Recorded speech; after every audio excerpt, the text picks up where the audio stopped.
Hello, welcome to Loremaster's Lair.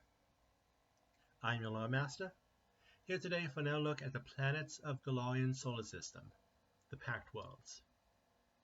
It has been a long journey, but we'll be finishing the natural planets today, emphasis on natural planets, by looking at a planet ripe for the season, Eox. Let's get started. Eox, once and still the most advanced planet in the system, long ago went about a disaster which rent it asunder. Many agree it was likely Eox's own fault, likely as the effects of some super weapon that they fired off. Regardless, the planet did quickly lose the ability to sustain life. However, on life was another matter. Many of the strongest of the planet, those who would become known as the Bone Sages, used the power of necromancy to allow themselves to live on the dead planet, which in turn opened up the planet to be filled with the undead. The original residents of the planet, the Elbrians, are a species which is mostly humanoid, but with their skull shaped differently, a large protrusion in the back, allowing for more brain space. They are highly intelligent, their magic and technology, to the point they are where others are now, before the time of Pathfinder. The organic originals still live in a minority in the underground vaults, but on the surface, the most powerful have transformed themselves into undead known as Necrographs, and have designated themselves Bone Sages, the most powerful upon the planet, who claim different areas as their domains. There also are plenty of lesser undead on the planet, vampires, ghouls, the like. There are also a few rarer creatures found on its surface, so let's take a moment to look at today's first side tangent, the part of the show where we have a staring contest with the darkness. Today we start with Akata. These are creatures from the Dark Tapesry who can survive in the void of space, which is why they can be found in a fair number on Eox. But what they are known for is needing to grow their larvas in a living being. They attack to implant the larva, where it causes a disease called void death, which kills the host, resurrects them as void zombies, and then uses zombies as seedbeds to grow. The planet is divided into various fiefdoms referred to as necropolities, each run by a bone sage however they want. However, they know they need some central authority for at least dealing with outsiders, so the Eternal Conclave was formed specifically to have a united front when talking to the other Pact Worlds. Of course, it's an oligarchy as opposed to anything which can really lean on any of its members to force any kind of planetary consensus, but it does the trick of keeping on the right side of the Pact Worlds. That's what matters. Along with the fact they are one, if not the most powerful planet, and the Pact Worlds would never have united under the Pact World system without them. Going on to the surface of the planet, we have various regions divided by landmarks from back when the planet had oceans. However, some are going to be hard to divide from one another. Thankfully, the first place we start is the northern seabed, now the Lacrustria Hollow, where the ghost-haunted Grim Reach is found. More importantly, is the area known as the Lifeline, a region specifically made for off-worlders and others who need air to breathe so they can live comfortably. Pact Port is the only non-necropolis city, set up solely to appeal to the other members of the Pact Worlds, putting a best foot forward as you will. This is also a place one comes if they want to buy Necrographs, though the Necroforge, also in the Lifeline, is right from the source, controlled by the Bone Sage known as the Painted Lady. The spiral Basilica is the third large landmark in the Lifeline, a giant temple devoted to the worship of Pharasma, but works to maintain the Cold War with the Undead on the planet, and will work to either turn away overzealous crusaders, or have them hunt down Undead the planet considers criminals or dangerous.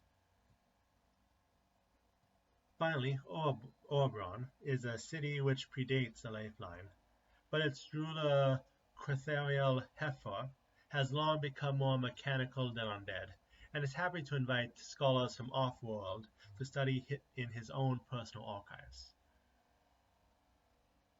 So the Lifeline is known for Necrographs, so let's look at them quickly as our second side tangent.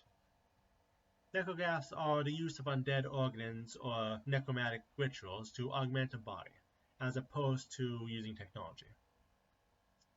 Necrographs exist in the times of Pathfinder, where they mainly come from Geb, but it is the planet Eox which originally invented the process, and are one of the greatest providers, especially since all other Pact Worlds kind of outlawed an installation of Necrographs. You can still have them if you got them off-world, you just can't trade the parts outside of Eox.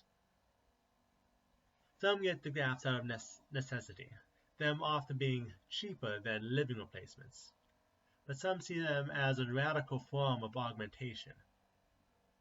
Some drawbacks exist, however. First, strong resurrection magic can instantly destroy them. In addition, Bone Sages are willing to put off payment of the body parts as long as a body lease agreement is signed so that they can take your body if you die before your payment. Always pay your bills. We now go to where the South Seas were, now the Grey Hollow and Debianus Hollow. Starting with Grey Hollow area, we have the Aeon Rifts, which are great chasms which are full of both sky metals and incorporeal undead. The Fading Run, a shallow chasm which is used for blood spurts, especially racings. And Remembrance Rock, a monument to all those who died in the cataclysm which left the world dead. In between Grey Hollow and Deminus Hollow, we have Black Moon, the ancient base used against the Bone Sages pulled down from orbit onto the old city of Morthiel, with Black Moon still booby-trapped to this day, and the Eternal Bowers, where those Bone Sages who are too dangerous to be freed or too knowledgeable to die are kept entombed for all times. Finally, fully in the Demoness Hollow is the city of Karas, one of the most important cities because it is connected to both the weapon of mass destruction known as the Sentinel and the underground sanctuary where all those who are still alive live on the planet, the Halls of the Living, which is also home to our third side tangent, the showman known as Zoe, one of many of the Necroboars. Zoe! I don't know how to actually pronounce all the exclamation marks, but is famed not for secluded acts of science or magic, both being one of the greatest TV personalities across the Pact Worlds, even if his shows are banned on most. Since ancient times, those living in the Hall of the Living were put through life-threatening games for the entertainment of the planet's rulers. Now, we have television, and Zoe works to get the entertainment as far as possible. Not that he just interacts with the Hall of the Living. The Undead Showman travels to any place in the galaxy where snuff film-style survival games can be filmed, and he is always looking for people who are dying to become famous. Now, finally, we find ourselves on the Athelskin Shelf, the area which long ago was the main continent. East to west, we start with Zinhu, the main producer of artificially grown flesh and blood, and therefore the majority of the planet's food is produced here. We then have Extinction, a city founded by the Shirin corpse folk Tzurk, Shirin names, as a place for non-native undead to be treated as equals. This city is south of the Catacomb Mountains, a nether range meant to hold dangerous undead. North of those mountains, we find the city of hubris, the closest city to the capital, it being run by the Eternal Conclave itself, and also being close to the Church of Silence, the place where undeath is deified. Continuing on, we then find ourselves at the Factanora Basin, the location where the mysterious death weapon was said to have been fired, and where there is now a lava-filled crater, with the city of Pyre, which provides electricity to the entire planet, right in the center. Finally, south of the crater are two cities. Oblet, the hospital which works to cure those whose bodies and minds were broken by the transformation to undeath, and Thanox, the city ruled by the Soulless One, the only ghost to claim the title of Bone Sage. Finally, we have the unnatural satellites of the planet, the Thousand Moons. The same superweapon which destroyed the planet shattered debris into the sky. This cluster travels around the world, giving the Bone Sages fear. After all, the area is not so different than that which their enemies from the Despoia live in. It is not unusual for some of them to take control of one of the moons to use as an operation base to attack Eox. That is the end, but before we leave off, we have one more side tangent. A topic so massive that only the intergalactic scale of Starfinder is appropriate to measure this beast. The Titsi Miltis.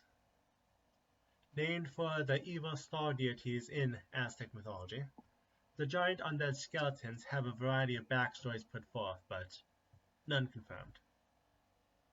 They are avatars of extinction on a massive scale, and some even meet in the vast to plan to destroy entire solar systems.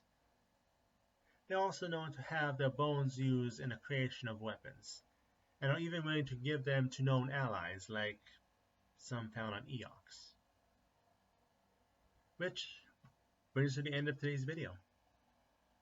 After almost a year, we have finally gone through the entire solar system. There are still a few less natural planets to look at, but that's for the future. Next week, we finish our quick tour of spooky places with a stop at a more recently examined place. See you then.